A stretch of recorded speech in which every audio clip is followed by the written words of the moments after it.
Hi friends, welcome back to my YouTube channel.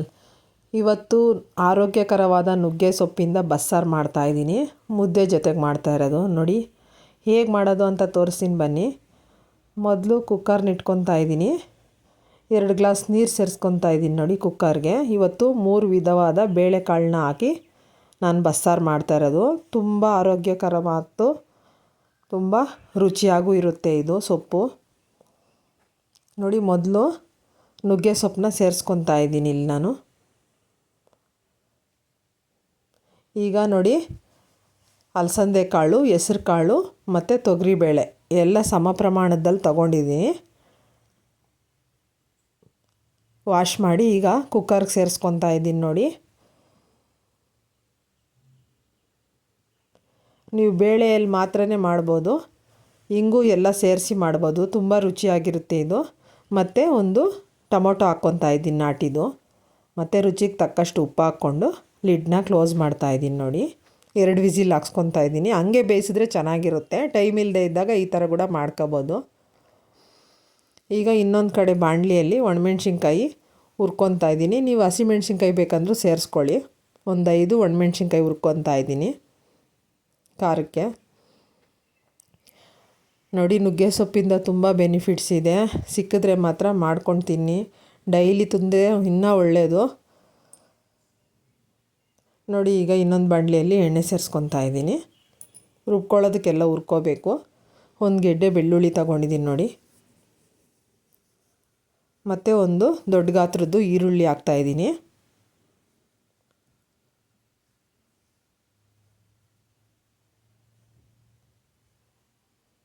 ಚೆನ್ನಾಗಿ ಎಣ್ಣೆಯಲ್ಲಿ ಹುರ್ಕೋಬೇಕಿದು.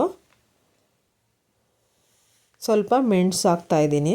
ಒಂದು 8-10 ಮೆಣಸು ಹಾಕಿದ್ದೀನಿ. ಬಸ್ಸಾರಿಗೆ ಚೆನ್ನಾಗಿರುತ್ತೆ ಅಂತ ಹಾಕ್ತಾಯಿರೋದು. ಮತ್ತು ಸ್ವಲ್ಪ ಜೀರಿಗೆ ಸೇರಿಸ್ಕೊತಾ ಇದ್ದೀನಿ. ನೋಡಿ ಅರ್ಧ ಟೀ ಸ್ಪೂನು ಜೀರಿಗೆ ಹಾಕ್ಕೋಬೇಕು. ತುಂಬ ರುಚಿಯಾಗಿರುತ್ತೆ. ಸ್ವಲ್ಪ ಕಲರ್ ಚೇಂಜ್ ಆಗೋವರೆಗೂ ಈ ಥರ ಹುರ್ಕೊಳ್ಳಿ.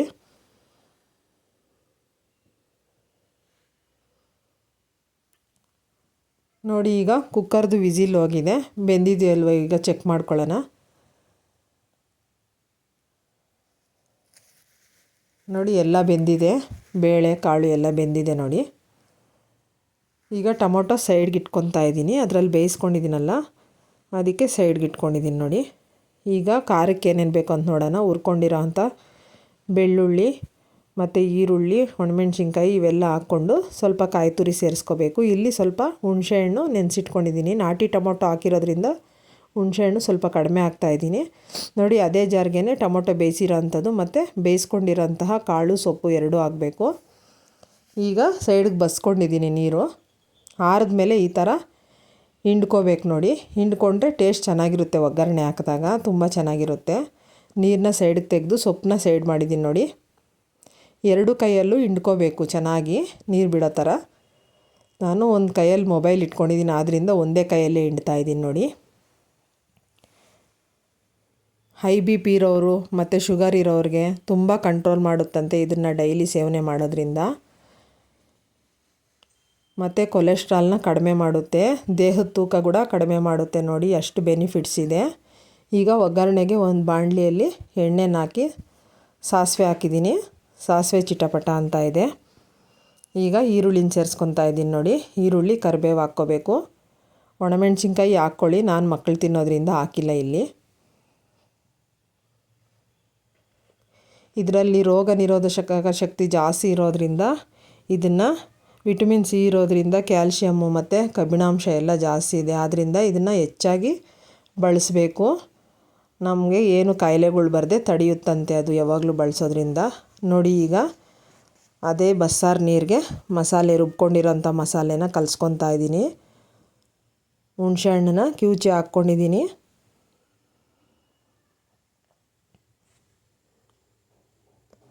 ಮಕ್ಕಳಿಗೆ ಅದು ಬೇಯಿಸಿರೋ ನೀರು ಸಪ್ರೇಟ್ ತೆಗ್ದಿರ್ತೀವಲ್ಲ, ಅದು ಕೊಡೋದ್ರಿಂದನೂ ಅವರು ಕುಡಿಯೋದು ರೂಢಿ ಮಾಡ್ಕೊತಾರೆ. ತಿಂದೇ ಇರೋರು ಈ ಥರ ಪಲ್ಯ ಮಾಡಿಕೊಟ್ರೆ ತಿಂತಾರೆ. ತುಂಬ ಚೆನ್ನಾಗಿರುತ್ತೆ ಟೇಸ್ಟ್ ಈ ಥರ ಮಾಡೋದ್ರಿಂದ. ನೋಡಿ ಸಾಂಬಾರು ಈ ಕಡೆ ರೆಡಿ ಆಯಿತು. ಈ ಕಡೆ ಒಗ್ಗರಣೆಗೆ ಈರುಳ್ಳಿ ಬೇಯ್ತಾ ಇದೆ.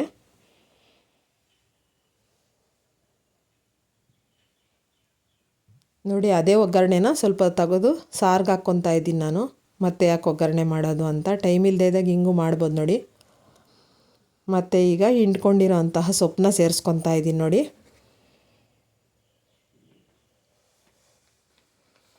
ಚೆನ್ನಾಗಿ ಕಲಿಸ್ಕೋಬೇಕು ಈ ಥರ ಒಗ್ಗರಣೆಯಲ್ಲಿ.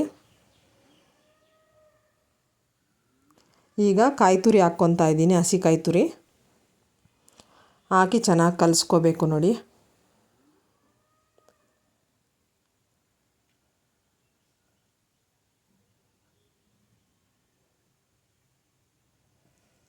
ಇದು ತಿನ್ನೋದ್ರಿಂದ ಬ್ಲಡ್ ಇಂಪ್ರೂವ್ಮೆಂಟು ಜಾಸ್ತಿ ಆಗುತ್ತೆ, ಮತ್ತು ದೃಷ್ಟಿದೋಷ ಏನನ್ನ ಇದ್ದರೂ ಕೂಡ ಅದು ಕಡಿಮೆ ಆಗುತ್ತೆ. ಮೂಳೆಗಳನ್ನ ಜಾಸ್ತಿ ಸ್ಟ್ರೆಂತು ಕೊಡುತ್ತಂತೆ ನೋಡಿ ಇದು ತಿನ್ನೋದ್ರಿಂದ.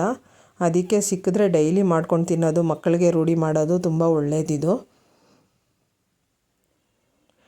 ನೋಡಿ. ಈಗ ಪಲ್ಯ ರೆಡಿ ಆಯಿತು. ಈಗ ಸಾರು ಕುದೀತಾ ಇದೆ. ಇದು ನೈಟಿಗೆ ಮಾಡಿರೋದ್ರಿಂದ ಮುದ್ದೆ ಮಾಡಿದ್ದೀನಿ ನಾನು ನೋಡಿ. ಮುದ್ದೆ ಜೊತೆಗೆ ಒಂದು ಸಲ ಮಾಡ್ಕೊಂಡು ನೋಡಿ ಹೇಗೆ ಬಂತು ಅಂತ ಕಮೆಂಟಲ್ಲಿ ತಿಳಿಸ್ರಿ. ಸಬ್ಸ್ಕ್ರೈಬ್ ಮಾಡ್ಕೊಂಡು ನೋಡಿ.